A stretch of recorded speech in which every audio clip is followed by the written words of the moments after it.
بسم اللہ الرحمن الرحیم۔ نمرود کون تھا اور اس کی موت کیسے ہوئی؟ بعض مفسرین کا کہنا ہے کہ نمرود ان 4 بادشاہوں میں سے تھا جن کو اللہ تعالیٰ نے بہت طاقت اور ساری دنیا کی بادشاہت عطا کی تھی۔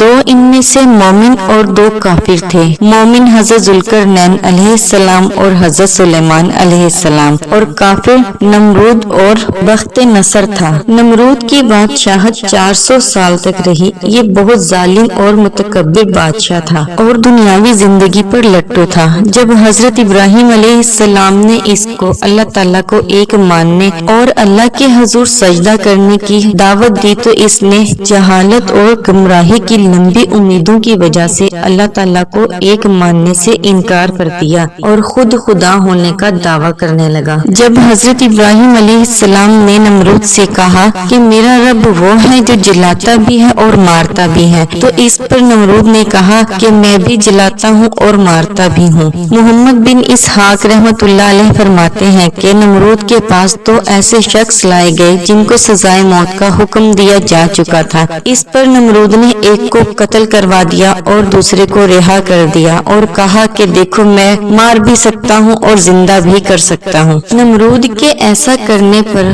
حاضرین کی کثیر تعداد اس کے گمراہی کے جال میں پھنس گئی۔ جب حضرت ابراہیم علیہ السلام نے ایسا دیکھا تو نمرود سے کہا کہ میرا رب روزانہ مشرق سے سورج کو طلوع کرتا ہے، اگر تو سچ میں خدا ہے تو سورج کو مغرب سے طلوع کر کے دکھا۔ اگر تو زندگی اور موت کی خیرات بانٹ سکتا ہے تو سورج کو بھی مغرب سے لا سکتا ہے، کیونکہ جو موت اور زندگی پر قادر ہو وہ تو کچھ بھی کر سکتا ہے۔ اگر تو خدا ہے جیسا کہ تجھے گھمنڈ ہے تو پھر تو یہ سب کر کے دکھا، اگر تو ایسا نہ کر سکا تو جھوٹا ہے اور تجھے اور تیرے ماننے والوں کو پتہ چل جائے گا کہ تو یہ سب کرنے پر قادر نہیں، بلکہ تیری عاجزی اور کمتری کا تو عالم یہ ہے کہ تو ایک مچھر کو بھی پیدا کرنے پر قادر نہیں۔ پیدا کرنا تو دور، اگر وہ تجھے کاٹ لے تو اس سے بدلہ بھی نہیں لے سکتا۔ اس کے بعد نمرود خاموش ہو گیا اور اپنی قوم کے سامنے جھوٹا بن گیا۔ جس خدائی کا وہ دعویٰ کرتا تھا اس کا بھانڈا چور چور ہو گیا، جیسا کہ اللہ تعالیٰ کا فرمان ہے تو ہوش اڑ گئے کافر کے اور اللہ تعالیٰ راہ نہیں دکھاتا ظالموں کو۔ ایک روایت میں آتا ہے کہ نمرود کے پاس اناج کا غلہ تھا اور بہت اناج ذخیرہ کیا ہوا تھا۔ ایک دن وہ اناج کو لوگوں میں تقسیم کر رہا تھا کہ حضرت ابراہیم علیہ السلام بھی اناج لینے کے لیے نمرود کے پاس آئے اور نمرود نے اناج دینے سے انکار کر دیا اور آپ خالی ہاتھ وہاں سے لوٹ آئے۔ جب اہل خانہ کے قریب پہنچے تو مٹی کے ٹیلے سے تھیلوں میں مٹی ڈالی، آپ گھر تشریف لائے، سواری کو باندھا اور ٹیک لگائی، سو گئے۔ آپ کی زوجہ محترمہ حضرت سارہ رضی اللہ تعالیٰ عنہا نے تھیلوں کو کھولا، دیکھا کہ وہ اناج سے بھرے ہوئے ہیں۔ انہوں نے اس اناج سے کھانا تیار کیا اور جب آپ بیدار ہو گئے تو آپ کو کھانا دیا۔ آپ نے پوچھا یہ کھانا کہاں سے لیا ہے؟ آپ کی زوجہ محترمہ نے کہا کہ وہیں سے جو آپ لے کر آئے ہیں۔ آپ فوراً سمجھ گئے کہ یہ رزق اللہ تعالیٰ کی طرف سے عطا کیا گیا ہے۔ روایت میں آتا ہے کہ اللہ تعالیٰ نے ایک فرشتہ اس مغرور بادشاہ کے پاس بھیجا کہ وہ اللہ تعالیٰ کے ذات پر ایمان لانے کی اس کو دعوت دے، تو نمرود نے انکار کر دیا۔ اللہ تعالیٰ نے پھر دوسری مرتبہ فرشتے کو بھیجا، اس نے دوسری مرتبہ بھی انکار کر دیا۔ اللہ تعالیٰ نے تیسری مرتبہ بھیجا تو اس نے تیسری مرتبہ بھی انکار کر دیا اور کہا کہ جاؤ تم اپنا لشکر تیار کر لو اور میں اپنا لشکر جمع کرتا ہوں۔ اور نمرود نے سورج طلوع ہونے کے وقت اپنے لشکر کو جمع کر لیا تو اللہ تعالیٰ نے ان پر مچھروں کا لشکر بھیج دیا جو سورج کی چمک میں ان کو دکھائی نہ دیتا تھا۔ مچھروں کے لشکر نے نمرود کے لشکر کا گوشت اور خون نوچ لیا اور ہڈیاں باقی رہ گئیں۔ ایک مچھر بادشاہ نمرود کے ناک کے نتھنے میں گھس گیا اور 4 صدیوں تک ناک کے نتھنے میں ہی رہا۔ اللہ تعالیٰ نے بادشاہ نمرود کو ایسے توہین آمیز عذاب میں مبتلا کیا جو خدائی کا دعویٰ کرنے والے رہتی دنیا تک یاد رکھیں گے۔ جب مچھر دماغ میں حرکت کرتا تو نمرود کو خارش ہوتی اور 4 صدیوں تک وزنی چیزوں سے نمرود کے سر کی پٹائی ہوتی رہی، حتیٰ کہ وہ اسی پٹائی سے ہلاک ہو گیا۔ ایک معمولی مچھر سے اتنے بڑے بادشاہ کی جو خدا ہونے کا دعویٰ کرتا تھا ہلاک کر دیا گیا، اور وہ نمرود جو خدا ہونے کا دعویٰ کرتا تھا اللہ تعالیٰ نے